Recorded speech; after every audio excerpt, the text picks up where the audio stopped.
Halo semuanya. Nah, pada kesempatan kali ini saya akan mempresentasikan jurnal yang sudah saya review. Nah, jurnal tersebut berjudul Pengenalan Karakter Tulisan Tangan secara Real-Time menggunakan Arsitektur Konvolusional Neural Network.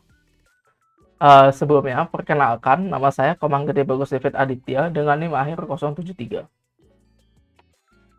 Nah, adapun pokok bahasan yang akan saya bahas pada video kali ini, yaitu yang pertama ada identitas jurnal, lalu yang kedua ada pendahuluan, lalu yang ketiga ada tujuan penelitian, lalu yang keempat ada subjek penelitian, lalu yang kelima ada metode penelitian, lalu yang keenam ada hasil penelitian, lalu yang ketujuh ada kekurangan jurnal, lalu yang kedelapan ada kelebihan jurnal, dan yang terakhir ada pendapat pribadi saya mengenai jurnal ini. Nah, berikut merupakan identitas jurnal yang saya review. Nah, jurnal ini berjudul Pengenalan Karakter Tulisan Tangan secara Real-Time menggunakan Arsitektur Konvolusional Neural Network. Nah, jurnal ini diterbitkan oleh Jurnal Teknik Informatika atau bisa disingkat JUTIF. Nah, volume dan halaman pada jurnal ini terdapat pada volume 4 nomor 5 dan terdapat pada halaman 1143 sampai 1150. Nah, jurnal ini terbit pada tahun 2023 yang ditulis oleh Muhammad Satrio Gumilang dan Doni Avianto. Nah, selanjutnya ada pendahuluan. Nah, pengenalan tulisan tangan secara otomatis menjadi tantangan yang cukup menarik dalam dunia kecerdasan buatan. Tulisan tangan setiap orang berbeda-beda, apalagi jika dikenali secara real-time.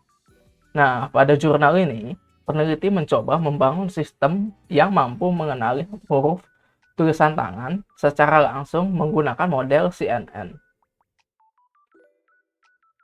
Nah, adapun tujuan penelitian dari jurnal ini yaitu mengembangkan model pengenalan huruf tulisan tangan secara real-time menggunakan arsitektur konvolusional neural network atau CNN yang diimplementasikan melalui library OpenCV. Nah, adapun subjek penelitian dari penelitian ini yaitu didapat dari 20 mahasiswa.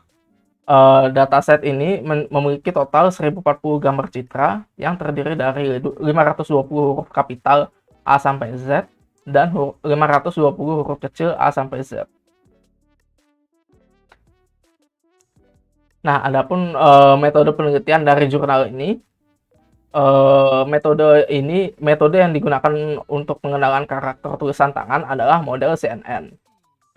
Nah, penelitian ini dilakukan melalui beberapa tahapan, yaitu yang pertama ada pengumpulan dataset, yang kedua ada preprocessing, lalu yang ketiga ada pelatihan model, lalu ada selanjutnya ada menentukan model yang terbaik, dan yang terakhir ada mengimplementasikan ke OpenCV secara real-time. Nah, pada pelatihan model terdapat 4 komponen utama pada model ini, yaitu ada yang pertama ada layer, yang kedua ada optimizer, lalu yang ketiga ada epoch, lalu yang keempat ada batch size. Nah, berikut adalah tahapan pertama dari penelitian ini, yaitu adalah pengumpulan dataset. Dataset yang digunakan dalam penelitian ini dikumpulkan dari tulisan tangan 20 mahasiswa. Nah, setiap mahasiswa ini diminta menulis huruf-huruf alfabet, baik kapital maupun kecil, sehingga menghasilkan total 1040 gambar citra yang terdiri dari 520 huruf kapital A sampai Z dan 520 huruf kecil A sampai Z. Untuk memudahkan proses pelatihan dan pengujian model, seluruh data dikategorikan ke dalam 26 folder sesuai dengan huruf yang diwakilinya. Nah, data tersebut kemudian dibagi menjadi 90% untuk folder training dan 10% untuk folder testing.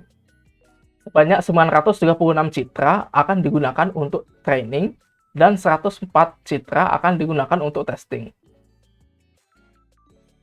Nah, selanjutnya ada tahapan preprocessing. Nah, data yang terkumpul kemudian dilakukan proses preprocessing, yaitu konversi citra menjadi grayscale, lalu pemberian Gaussian blur untuk mengurangi noise, dan binarisasi agar bentuk huruf tampak lebih tegas atau tebal. Tahapan ini dilakukan untuk menghasilkan citra yang bersih dan konsisten sebagai inputan ke dalam model CNN.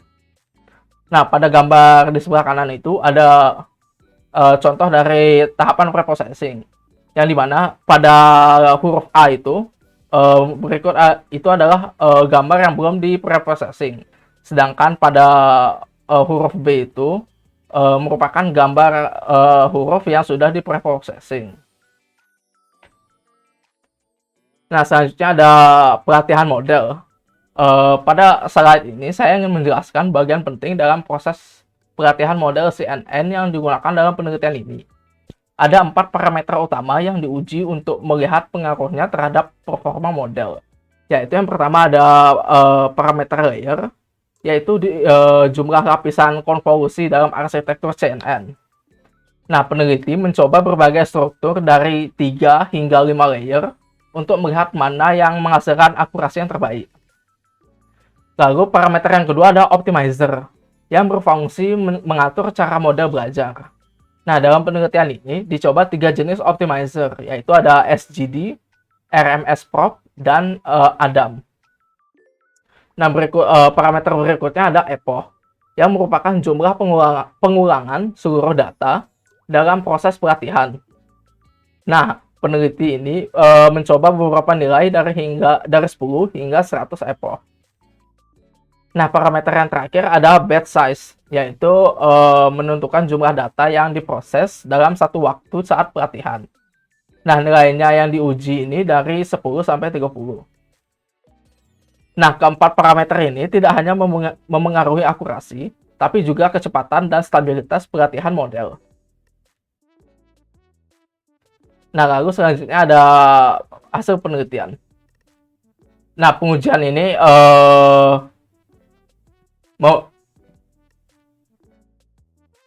ini terhadap jumlah yang pertama ada pengujian pada layer. Nah, pengujian terhadap jumlah dan struktur layer CNN dilakukan untuk mengevaluasi dampaknya terhadap akurasi model.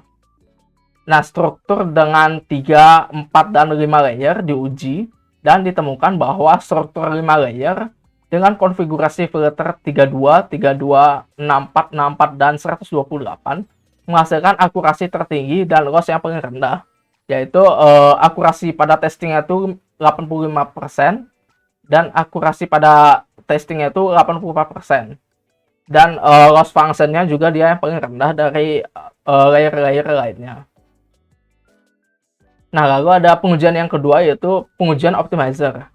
Nah, 3 jenis optimizer ini diuji, yaitu optimizer SGD, RMS-Prop, dan ADAM. Nah, berdasarkan hasil eksperimen, optimizer ADAM menghasilkan akurasi tertinggi dan stabilitas pelatihan yang terbaik dengan akurasi training sebesar 88% dan akurasi testingnya juga 88%. Dan dia juga memiliki loss function yang paling kecil dari optimizer lainnya. Lalu selanjutnya ada pengujian pada epoch. Nah, jumlah epoch ini diuji pada nilai 10, 50, 80, dan 100 untuk melihat titik optimal pelatihan. Nah, hasil menunjukkan bahwa 100 epoch merupakan model yang mencapai akurasi yang paling tinggi, yaitu sebesar akurasi trainingnya itu 88% dan akurasi testingnya itu 87%.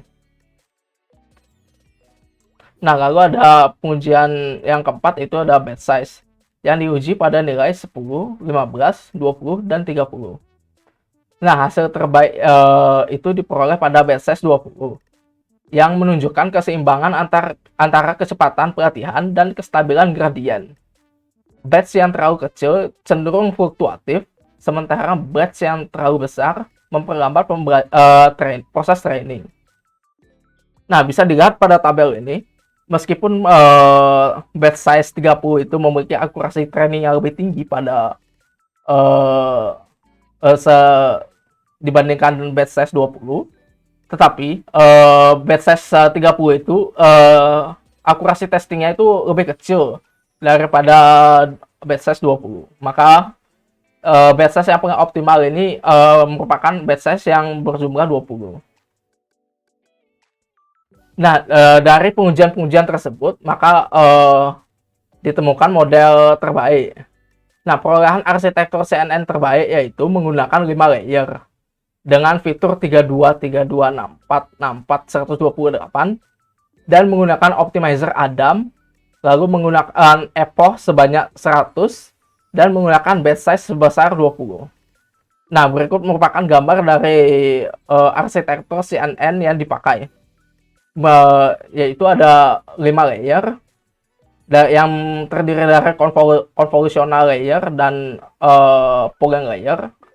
Lalu ada 2 layer lagi yaitu layer dense layer.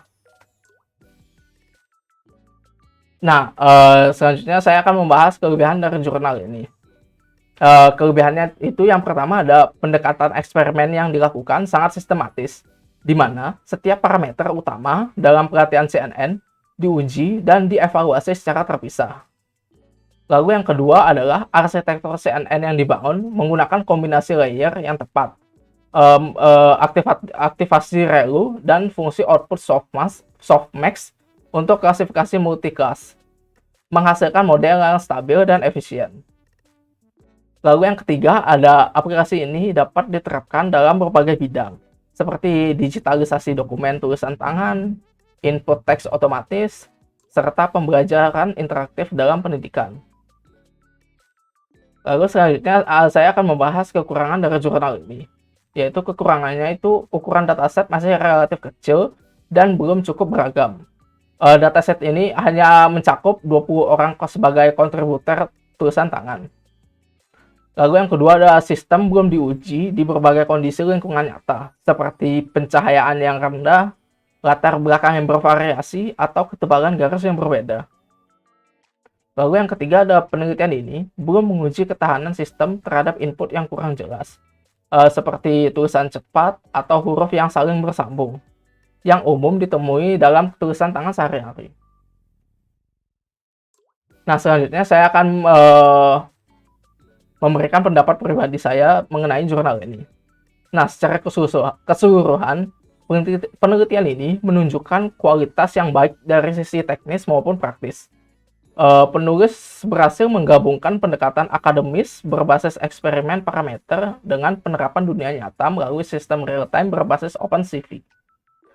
Nah, untuk pengembangan lebih lanjut, penulis disarankan memperluas dataset dengan menambah jumlah kontributor dan variasi gaya tulisan.